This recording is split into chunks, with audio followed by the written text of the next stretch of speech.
Hello and welcome to online Adda for study one inspired for learning. दोस्तों स्वागत है आप सभी का online Adda for study YouTube channel पर। इस वीडियो में हम बात कर रहे हैं कई बड़ी और लेटेस्ट अपडेट के बारे में जो कि संबंधित है नई शिक्षा सेवा चयन आयोग के माध्यम से, साथ ही साथ नई शिक्षा सेवा चयन आयोग के माध्यम से होने वाली सभी परीक्षाओं के बारे में दी गई जानकारी को लेकर।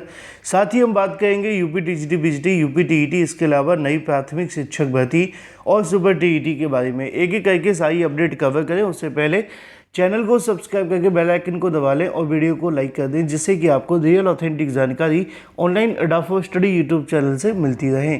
शुरुआत करते हैं सबसे पहली अपडेट के साथ। जैसा कि दोस्तों आप जानते हैं कि नई शिक्षा सेवा चयन आयोग के माध्यम से कल की तारीख में एक बड़ी और महत्वपूर्ण बैठक का आयोजन किया गया था और इस बैठक का सबसे बड़ा जो उद्देश्य था वो यही था कि नई शिक्षा सेवा चयन आयोग के माध्यम से होने वाली तमाम उन भर्तियों के बारे में, साथ ही साथ तमाम उन परीक्षाओं के बारे में आगे की जो रणनीति है वो तैयार की जाए। कल इसको लेकर देर शाम को मैंने आप सभी को वीडियो के माध्यम से जानकारी भी दी थी और वो जानकारी 100% आपको सही भी देखने के लिए मिलेगी, जो आज मैं आप सभी को दिखाने जा रहा हूँ। क्योंकि कल जब मैं आप सभी को वीडियो बनाकर ये जानकारी दे रहा था, उस समय पर तुरंत ये बैठक ख़त्म हुई थी और बैठक ख़त्म होने के बाद जो जानकारियाँ मुझे मिली मैंने आप सभी को दे दी। उसके बाद देर शाम होने के बाद जब कहीं ना कहीं बहुत सारी जानकारी अधिकारियों ने दी, तो लगभग वो सभी जानकारी मैं आप सभी को पहले से ही वीडियो के माध्यम से दे चुका था, इसलिए मैंने देर शाम को वीडियो बनाना सही नहीं समझा। अब बात कर लेते हैं कुछ और मुद्दों के बारे में जो आज आप सभी को देखने के लिए मिले हैं। अब नई शिक्षा सेवा चयन आयोग का सबसे बड़ा जो मुद्दा है वो है पुरानी भर्तियों की परीक्षाएं कराना, जिसमें टीजीटी पीजीटी और असिस्टेंट प्रोफेसर की भर्ती है। उसके बाद कुछ नए विज्ञापन निकालना, जिसमें आपके यूपी टीईटी 2024 का विज्ञापन, इसके अलावा प्राथमिक शिक्षक भर्ती को लेकर भी जानकारी है। तो यहाँ पे आप सभी को देखने के लिए मिलेगा कि कार्यवाहक अध्यक्ष प्रमुख सचिव उच्च शिक्षा ने कार्यों के लिए गठित की 9 समितियाँ। उत्तर प्रदेश शिक्षा सेवा चयन आयोग के माध्यम से अगर बात की जाए तो सहायता प्राप्त अशासकीय महाविद्यालयों में असिस्टेंट प्रोफेसर के 1017 पदों पर जल्द भर्ती की प्रक्रिया शुरू करेगा और इसके बाद टीजीटी पीजीटी पदों के लिए भर्ती की जाएगी।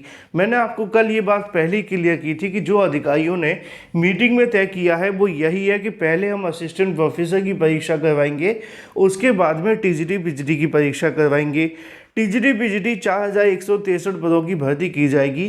कार्यवाहक अध्यक्ष प्रमुख सचिव उच्च शिक्षा एमपी अग्रवाल ने बुधवार को पहली बैठक में 9 समितियों का गठन किया है जो आयोग की कार्य पद्धति की रिपोर्ट तैयार करेंगी। कमेटी को 15 दिनों में रिपोर्ट सौंपनी होगी ताकि अन्य प्रक्रियाएं जल्द पूरी हो सकें। साथ ही प्रमुख सचिव ने 12 सदस्यों के कार्यभार ग्रहण करने के बाद लखनऊ में औपचारिक बैठक की थी, लेकिन कार्यवाहक अध्यक्ष बनने के बाद बुधवार को उन्होंने आयोग की पहली बार बैठक में हिस्सा लिया। इसमें आयोग के सुचारू रूप से चलाने तथा जल्द भर्ती शुरू करने को लेकर विस्तार में मंथन हुआ। आयोग का पूरा जोर था कि लोकसभा चुनाव के बाद भर्तियों का जो सिलसिला है वो शुरू हो जाए। कल भी जब मैं आप सभी को जानकारी दे रहा था तो मैंने आपको बताया था कि यहाँ पे भर्तियों को लेकर चर्चाएं तो चल रही हैं, लेकिन चुनावी आचार संहिता की वजह से ये जो प्रोसेस है वो शुरू नहीं हो पा रहे हैं। अब चाहे वो क्या कोई नया विज्ञापन निकालना हो, यूपी टीईटी हो, नई शिक्षक भर्ती हो, इनसे संबंधित जो कार्य हैं वो चुनाव के बाद ही शुरू हो पाएंगे। लेकिन हाँ, मंथन कल की तारीख में देखने के लिए मिला था, लेकिन अंतिम रूप से जो मंजूरी है वो तो चुनाव के बाद ही मिलेगी। लिखा हुआ है चूँकि उच्चतर शिक्षा आयोग की ओर से असिस्टेंट प्रोफेसर के 1017 तथा माध्यमिक शिक्षा सेवा चयन बोर्ड की ओर से टीजीटी पीजीटी 4163 पदों के लिए आवेदन लिए जा चुके हैं। ऐसे में आयोग की ओर से पहले इन पदों की भर्ती शुरू की जाएगी। इसी क्रम में अध्यक्ष ने 9 समितियों का गठन किया है। समिति आयोग का काम कैसे करेगा, इसके अलावा भर्तियों को लेकर जो मुकदमे में पैरवी तथा अधिवक्ताओं के पैनल की नियुक्ति तथा दस्तावेज के स्थानांतरण को लेकर क्वेश्चन पेपर को तैयार करने वाले विशेषज्ञों का पैनल आदि बिंदुओं पर अलग अलग जो रिपोर्ट है वो तैयार करेगी। अध्यक्ष ने कहा कि सभी समितियां 15 दिन में अपनी जो रिपोर्ट है वो दें ताकि शासन से अनुमति लेकर आगे की जो प्रक्रिया है उसको शुरू किया जा सके और लोकसभा चुनाव के बाद जल्द से जल्द जो भर्ती के प्रोसेस हैं वो शुरू हो जाएं। सभी 12 सदस्यों की मौजूदगी में अन्य बिंदुओं पर भी चर्चाएं देखने के लिए मिली। अब साथ ही यहाँ पे आगे आपको देखने के लिए मिलेगा कि यूपीपीएससी की तर्ज पे काम करेगा नया शिक्षा सेवा चयन आयोग। लिखा हुआ है शिक्षा सेवा चयन आयोग का जो काम होगा वो उत्तर प्रदेश लोक सेवा आयोग की तरह देखने के लिए मिलेगा, जिसमें 15 दिनों के अंदर यहाँ पे कमेटी के माध्यम से जो रिपोर्ट है वो सौंपी जाएगी। शिक्षा सेवा चयन आयोग के कार्यवाहक अध्यक्ष की बैठक में भर्ती नियम, शर्तें, भर्ती के मापदंड आदि बिंदुओं पर विस्तार से चर्चा हुई। अध्यक्ष तथा सदस्यों की भर्ती निष्पक्षता, पारदर्शी पर विशेष जोर रहा। ऐसे में लोक सेवा आयोग की तर्ज पर तथा मापदंडों पर काम करने को लेकर भर्तियां कराने का निर्णय लिया गया है।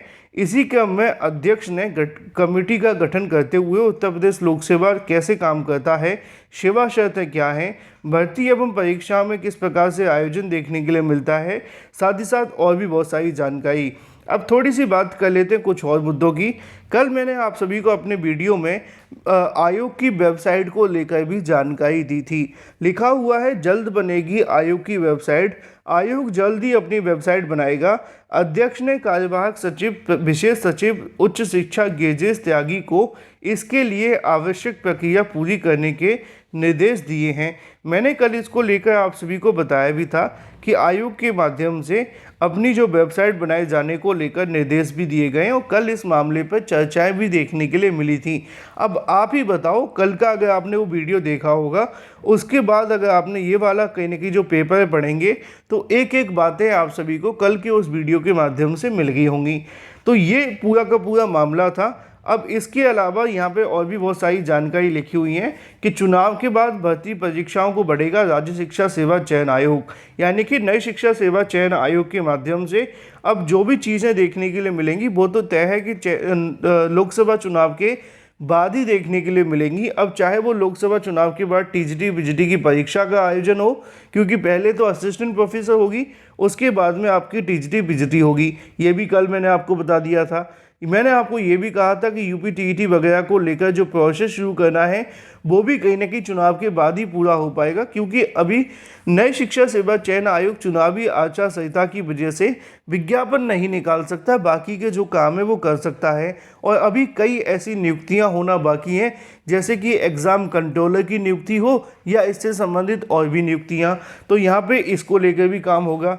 रही बात सुपर टीईटी यानी कि नई प्राइमरी शिक्षक भर्ती के विज्ञापन को लेकर, तो ये तो कहीं ना कहीं शासन के हाथ में है और शासन जब अनुमति देगा तभी इसका विज्ञापन जारी होगा।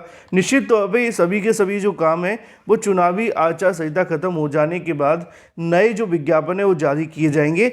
उससे पहले नया शिक्षा सेवा आयोग अभी जो संबंधित कार्य हैं उनको पूरा करने के लिए जो कमेटियां गठन की गई हैं उनके माध्यम से जो काम है वो किए जाएंगे। फिलहाल एक लाइन में अगर कहा जाए तो नई शिक्षा सेवा चयन आयोग का जो असली काम है वो जून में शुरू हो जाएगा और जून के बाद आपको जो भर्तियों से संबंधित अपडेट है वो लगातार देखने के लिए मिलेगी। तो फिलहाल ये थी कल की बैठक को लेकर पूरी जानकारी। Thank you for watching this video.